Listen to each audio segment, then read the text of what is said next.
You've been told that if you think positive thoughts and visualize your dreams, the universe will magically deliver them to your doorstep.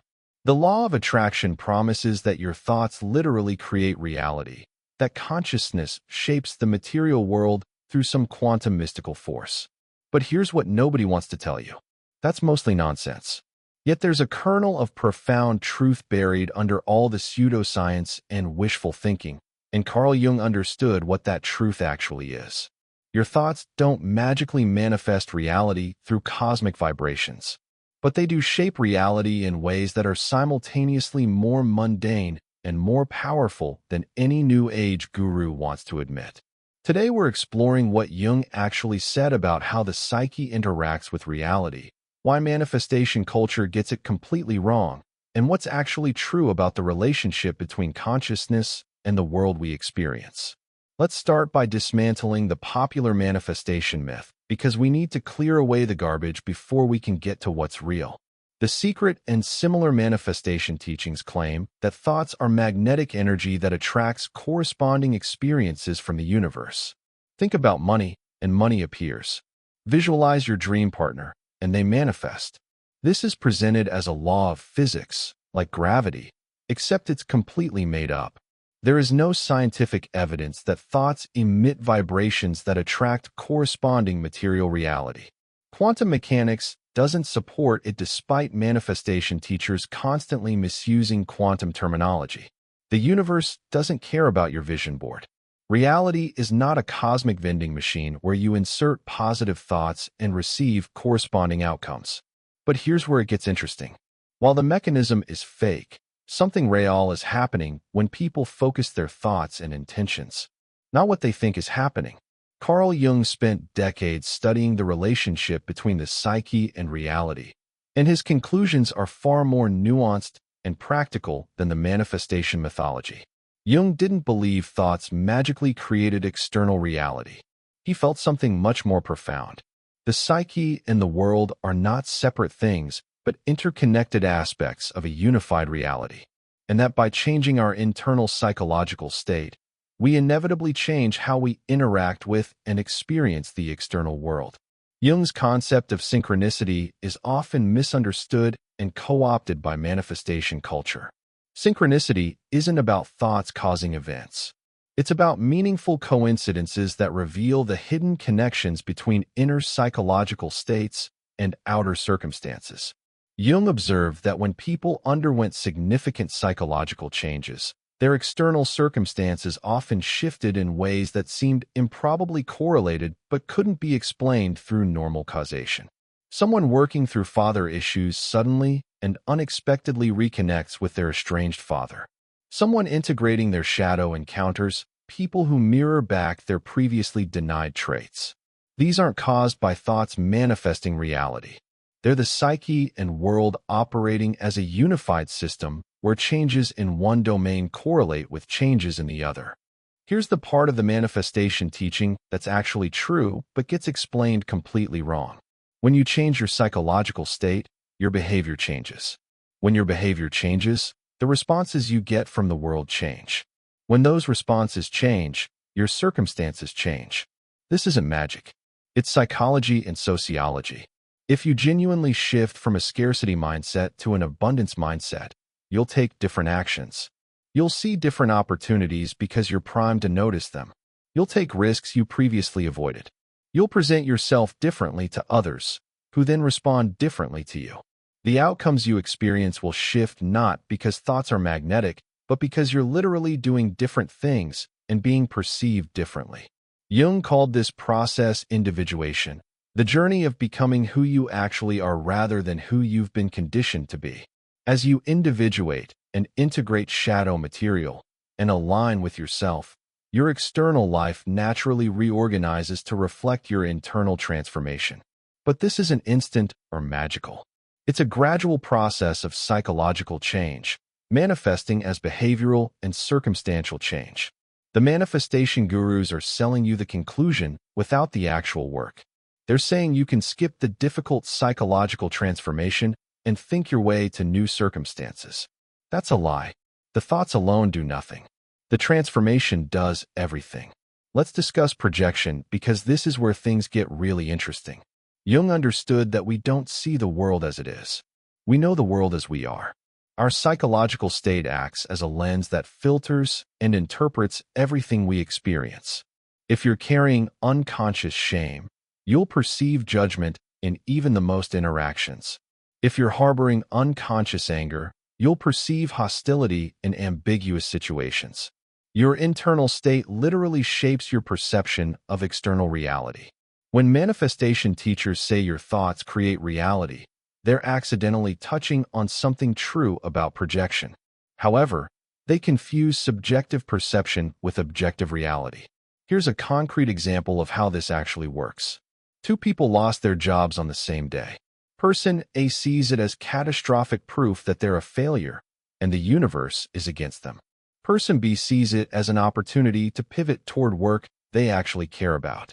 The same external event, completely different experienced reality based on psychological state. Now here's where it gets deeper.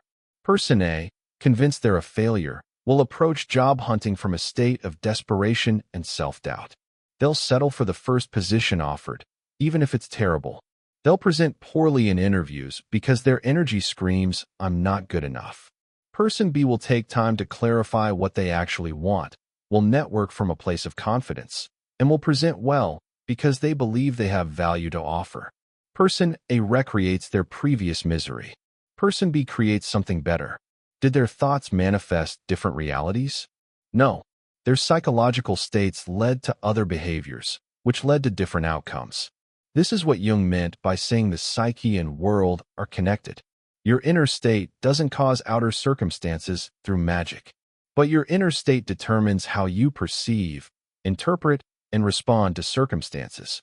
And over time, your responses shape which circumstances you encounter and create. This is manifestation, but it's the slow, unglamorous, actually real version.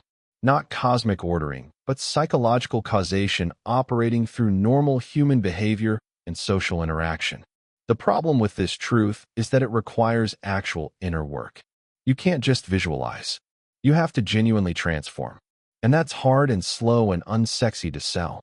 The shadow is particularly important here because most of what manifestation culture teaches is actually shadow work in disguise, badly explained. The shadow contains all the parts of yourself you've rejected, denied, or never acknowledged. These unconscious contents don't just sit there passively. They influence your behavior, your perceptions, your choices. If you have an unconscious belief that you don't deserve success, you'll sabotage yourself in ways you don't consciously recognize. If you have unconscious anger, you'll create conflict without meaning to. Your shadow manifests in your life through your behaviors and choices. Integrating the shadow, making unconscious contents conscious, this is what actually changes your life. Not because integration magically alters external reality, but because it stops you from unconsciously sabotaging yourself and allows you to act from wholeness rather than fragmentation. Manifestation culture sells the fantasy that you can bypass shadow work. Just think positive thoughts and ignore negative ones. But Jung knew this was not only ineffective, but actually harmful. What you resist persists. What you repress grows stronger. Trying to manifest positive outcomes while refusing to acknowledge your shadow is like trying to drive forward while pressing the brake. Your conscious intentions say, "I want success," but your unconscious shadow is terrified of success because it means visibility and judgment. The shadow wins every time until you bring it to consciousness and integrate it. This is why so many people who obsessively practice manifestation techniques never see results. They're working against their own shadow while pretending it doesn't exist.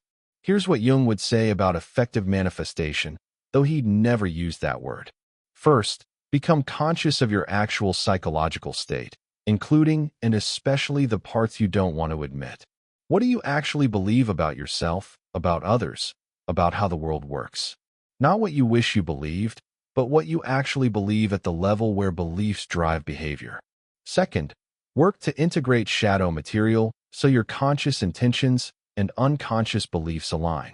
You can't successfully pursue something externally while unconsciously rejecting it internally. Third, From this place of greater integration and self-awareness, take conscious action in the world. Your actions, coming from a transformed psychological state, will naturally create different results. This is a real manifestation. It's just boring compared to the cosmic vending machine fantasy. The concept of the self in Jungian psychology is the organizing principle that orchestrates individuation. The self is not the ego, not your conscious personality. It's the totality of your being, conscious and unconscious, and it has its own intelligence and direction. Jung believed that as you align with the self, as you become who you actually are rather than who you think you should be, your life naturally arranges itself around that authentic core. Opportunities that align with your true nature appear. People who resonate with your authentic self show up. Circumstances shift to support your individuation. This looks like a manifestation to outside observers. But it's not thoughts creating reality. It's the self-organizing reality around your authentic being as you grow into it. This is why fake manifestation doesn't work. You can't manifest from the ego alone. If your ego wants something that's misaligned with yourself, no amount of visualization will bring it. You'll either fail to get it, or you'll get it and discover it makes you miserable because it's not actually what you need. Real manifestation, which again is just Jungian individuation by another name, happens when ego and self align. When what you consciously want matches what you actually need for your development. Then your actions flow naturally. Opportunities appear that you're prepared to see and seize, and your life transforms. However, this requires knowing yourself deeply, integrating your shadow, and surrendering the ego's agenda to the wisdom of the self. That's hard, much harder than making a vision board. So here's my question for you. Have you noticed that your external circumstances shift when you do genuine inner work? Can you distinguish between magical thinking, which posits that thoughts create reality, and the actual psychological process of transformation that leads to behavioral change and different outcomes? Drop a comment and share your experience. I'm curious how people navigate this distinction in their own lives. The truth about manifestation is both more disappointing and more empowering than what's usually taught. Disappointing because there's no shortcut. You can't just think your way to a different life. You have to actually become a different person psychologically, which requires confronting everything about yourself that's uncomfortable. You must integrate your shadow, align with yourself, and take other action from a transformed state of being. That's years of work, not weeks of affirmations. But it's empowering because it actually works. Real psychological transformation does change your life because it changes how you perceive reality, how you behave, and therefore what you create and experience. The mechanism is mundane, psychological, and behavioral, not magical and vibrational. But the results are real. You genuinely can transform your life. You just have to do it the hard way, through actual inner work rather than wishful thinking. Jung understood this. The manifestation gurus selling you cosmic vending machines don't want you to know the truth because it doesn't sell as well. But the truth is what actually works. Thoughts don't shape reality through magic. Transformed consciousness shapes reality through changed behavior. That's the real secret. And it's been hiding in plain sight in Jungian psychology for nearly a century. If this exploration of what manifestation actually is versus what it's sold as has changed how you think about creating change in your life, hit that like button and subscribe to this channel. We're cutting through spiritual bypassing and pseudoscience to get to what actually works, the real psychology behind transformation, the truth about how consciousness and reality interact. Thanks for thinking critically with me. Remember, magic isn't real, but psychological transformation is, and that's more powerful anyway.